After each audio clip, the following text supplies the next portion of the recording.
The old spies say that when analyzing the deep state and intelligence machinations, the best thing to do is to follow the money. Indeed, the intelligence networks have to be financed somehow. And it's interesting to see that, unsurprisingly, really, though, that the majority of the funding comes from corporations and corporate monopolies. Indeed, the IG Farben cartel still seem to be dominant. Indeed, much of the political structure of Nazi Germany was propped up by the IG Farben cartel that were themselves interwoven with many British, American, and French corporations. Indeed, these networks all interlink also with British intelligence, and the funding that British intelligence receives from corporations. Indeed, much of the modern British intelligence services receive a lot of funding from German originating corporations, which is very interesting. However, I need to go further into the details, but the main ones seem to be BASF, which is the continuation of the IG Farben conglomerate, though the IG Farben network still exists under its own name and is overarching and controls BASF, as well as thousands of other corporations. Other prominent ones are the ThyssenKrupp interconnected conglomerate, which is very much connected to the German defense industry. It also has percentages of the British defense industry. And also Siemens, which has gone into data collection and basically employs its own spies for the harvesting of intelligence. Indeed, the key IG Farben intelligence network is the NW7 network, which itself is heavily intertwined with the Deutsche Verteidigungsdienst.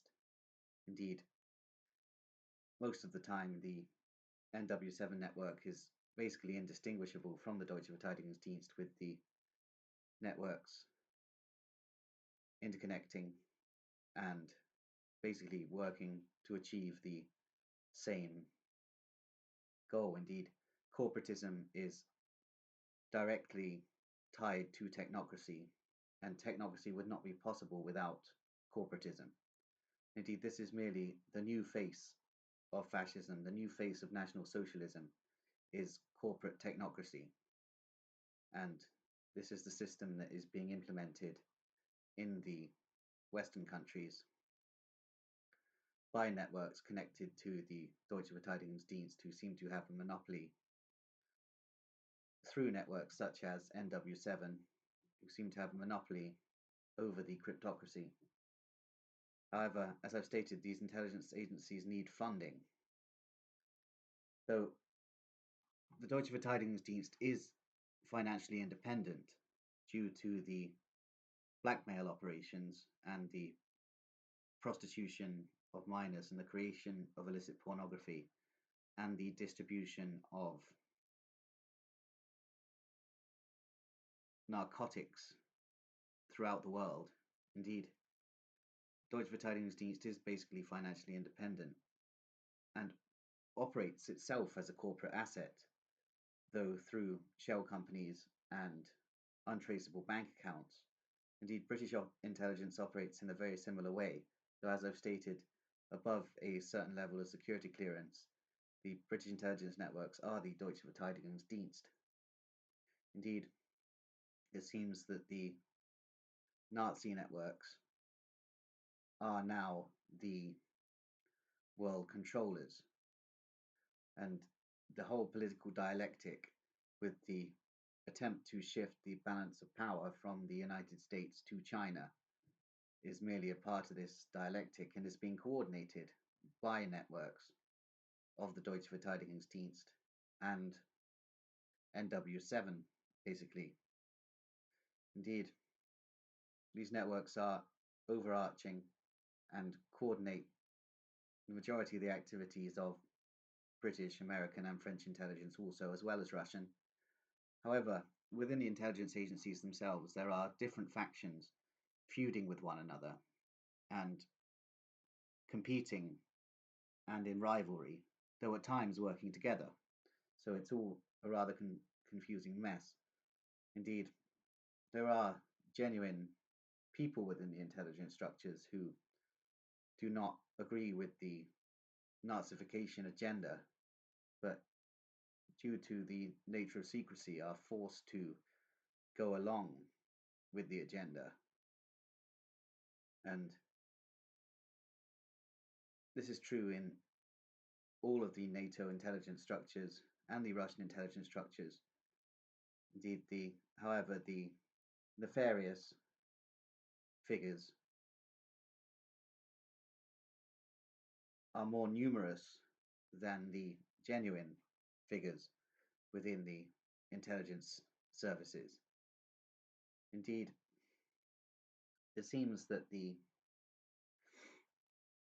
future of Britain is basically being decided by this overarching Nazi network, although the network actually dates back further than the Nazi regime, and this network are the people who put the Nazi political structure into power. Indeed, Hitler was merely a puppet for a very dark shadow network behind him. And I've traced this network back to the networks of German secret societies within the century of the 1700s.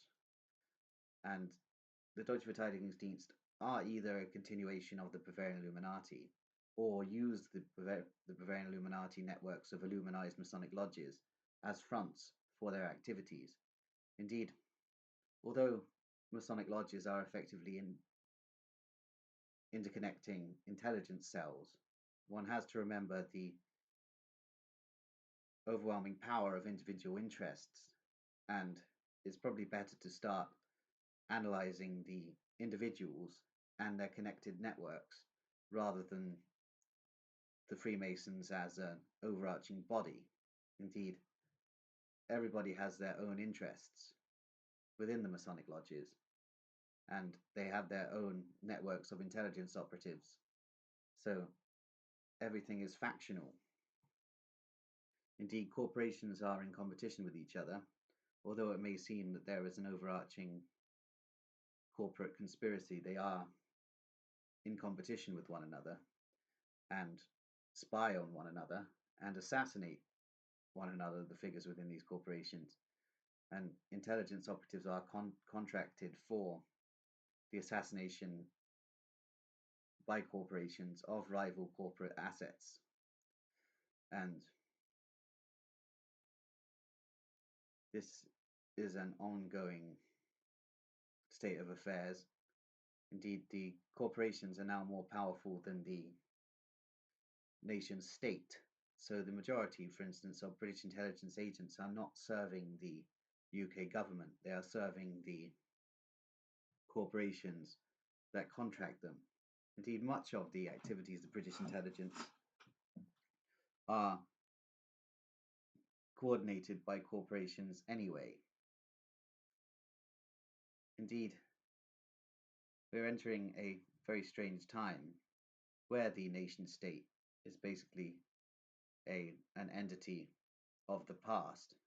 However, the intelligence agencies like to appeal to people's patriotism, as they are doing with the current racial conflict in the United Kingdom. And they like to weaponize this patriotism into a fascistic form of ethno-nationalism, which only serves the agenda of the cryptocracy and the corporations funding them. Indeed, this is a sad state of affairs, but this is the way that the nation and the corporate bodies that are now in charge of the nation this is the way that events are playing out. Indeed, the creation of the dialectic in the United Kingdom mainly revolves around the utilization of the Faith of Ishmael through Operation Gladio II, whereby the intelligence services can create the conditions that will see the white British population basically calling for a fascistic regime in the United Kingdom, which strengthens the security structure of the state, which isn't really a state anymore, it's a collection of corporate assets. And fascism, anyway, is the alignment of corporations and the state. And what is happening in the United Kingdom is fascism, just in a modern form. Indeed, it's taking the form of corporate technocracy, run by the agents of the cryptocracy and overseen by the psychiatrist shrinks of the psychocracy, who, with their knowledge of the human mind, are very well placed to basically coordinate the activities of the social engineers and intelligence operatives who are attempting to create and fuel and fund the dialectic that is at play in the United Kingdom. Indeed, the left, the political left in Britain, being coordinated by Fabian socialist networks who are themselves part of the techno-fascist continuum. The political left are presenting, in my eyes, a different face of fascism. Indeed, they are simply fascists, but are operating with a mask on, basically. Indeed, the networks of the political right and the networks of the political left are the same, and the end game and outcome is going to be the same. No matter what happens, this is the creation of the dialectic. The cryptocracy has divided the population into two opposing factions who are in a dispute over the integrity of the Faith of Ishmael. These two factions are going to tear each other apart, all accompanied by false flag attacks staged by the intelligence services and a massive synthetic drug epidemic and operations of organized crime elements from all over the world and native ones who are going to profit on the mess that the intelligence agencies are creating on purpose to achieve a corporate technocracy.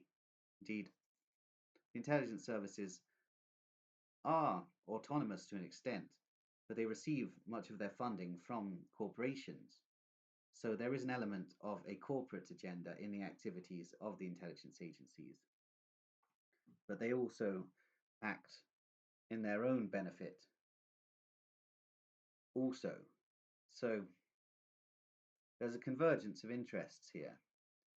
And it basically boils down to the fact that the Nazi intelligence networks penetrated and absorbed the Western intelligence structure, as well as the Russian, and are basically gearing us up towards an end game, which connects to the events in the Middle East, because the events in the Middle East are causing the dialectic in the United Kingdom to become more prominent, and the political left and the political right are over the issue of the Faith of Ishmael adherents.